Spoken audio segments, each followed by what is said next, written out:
For example आप live class में आए, ये सामने आपकी जी स्क्रीन है और इस स्क्रीन पर आपकी नजरें हैं और नजरों के साथ साथ आपके पास में 2 नोटबुक खुली हुई है। ये 2 नोटबुक खुली हुई है। ये है आपकी रफ बुक, रफ नोटबुक। ना ही ये आपकी प्रैक्टिस नोटबुक है और ना ही आपकी नोट्स वाली है, और ये है आपकी नोट्स वाली book. You have to follow कि कहां पर आपको कैसी बातें करनी है, समझ में आया? कहां पर आपको कौन से स्टेप्स फॉलो करने हैं। सामने लेक्चर चल रहा है, मैं कोई थ्योरेटिकल चीज या फिर कुछ कॉन्सेप्ट समझा रहा हूं। यू आर एक्सपेक्टिंग कि सर आप वो 10 मिनट लगाने के बाद में स्क्रीन से साइड में हो जाएंगे, फिर आप वो मुझे 3 मिनट एक्स्ट्रा देंगे कि बेटा अब लिख ले। ऐसा नहीं होगा जी, मैं ऐसा नहीं करता हूं। मैं साथ में इस स्लाइड पे आया, यहां पे 10 बातें या 6 बातें लिखी हुई थी, मैं साथ में कुछ समझा रहा था। आप इनको देख देख के मेरी बातें समझते हुए भी नोट कर सकते हो। बट जहां पर मैंने कुछ चीज एडिशनली समझाने की कोशिश की, बिकॉज ये तो जनरल बातें हैं, मैथ्स में टॉपिक जो है थोड़ी थोड़ी कई बार क्रिटिकल भी आते हैं, जहां आपको लगा कि समझना जरूरी है, आप अपना पेन रोक लीजिए, समझने पे ध्यान दीजिए।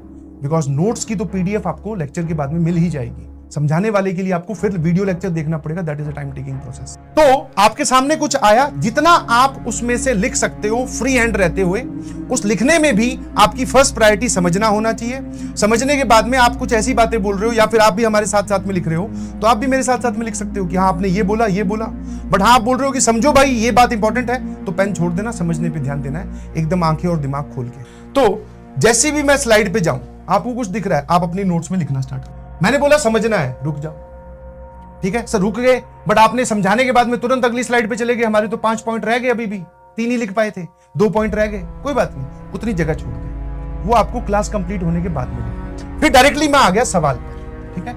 इसके बाद में मैं आया क्वेश्चन पे, मैथमेटिक्स है ना तो क्वेश्चन आ जाएगा। सर क्वेश्चन की स्टेटमेंट, ऑप्शन। अब कुछ लोग या कुछ बच्चे जाने अनजाने में पहले तो सवाल देखते ही इस सवाल की स्टेटमेंट और ये ऑप्शन अपनी नोटबुक में लिखना स्टार्ट कर देंगे। ईमानदारी से बता रहा हूं, मैथ्स का सवाल आपको लिखने में करीबन 5 या 7 मिनट चाहिएगी, ऑप्शन समेत लिखने में या ऑप्शन के साथ लिखने में आपको 5 मिनट लगेगी वो पूरा सवाल लिखने में। और 5 मिनट में उस स्क्रीन पे रुकूंगा भी नहीं, मैं सवाल एक्सप्लेन करूंगा, उसका सॉल्यूशन एक्सप्लेन करूंगा, आगे बढ़ जाऊंगा। तो आपको स्क्रीन पे सवाल देखते ही क्या करना है, इस नोटबुक पे भाग जाना है। सवाल देखा, मेरे साथ साथ पढ़ा, या फिर सवाल दिखने के बाद में टाइम दिया जाता है आपको पढ़ने का, अटेम्प्ट करने का। सवाल पढ़िए स्क्रीन से और उसका सॉल्यूशन यहां नोट कीजिए, नोट नहीं कीजिए, उस सवाल को यहां सॉल्व कीजिए रफ कॉपी में, उस सवाल को सॉल्व कीजिए रफ कॉपी में।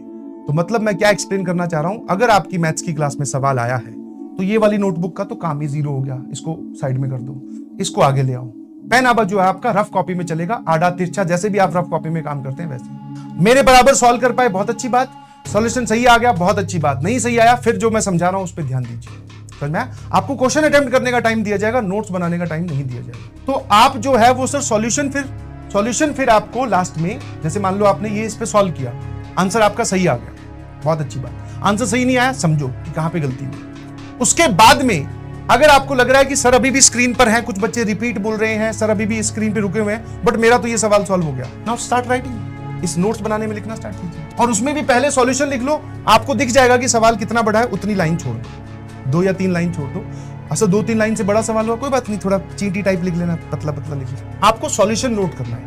क्या मेरी बात समझ पा रहे हो? This is the way you should make notes. Sir इसकी सवाल की स्टेटमेंट फिर, अरे भाई पीडीएफ की नोट्स मिलने तो वाली है, ऑप्शन लिखने की भी जरूरत नहीं है। ऑप्शन सिर्फ आपको मदद करता है इनिशियली सवाल के बारे में सोचने में। आपको अपने क्लास के चारों ऑप्शंस ABCD वो सारे के सारे इसमें नहीं लिखने, आपको सिर्फ सवाल की स्टेटमेंट लिखनी है। किस साल में पूछा गया था, आपने इस सवाल को सर आपने इस सवाल को इंपॉर्टेंट बोला कि हाँ भाई ये वाला टॉपिक थोड़ा रिपीटिंग है, आपने उस पर स्टार लगवाए, तो ये स्टार हम उस सवाल पे लगा लेंगे। आपको ऑप्शंस नहीं लिखने, समझ में आता है?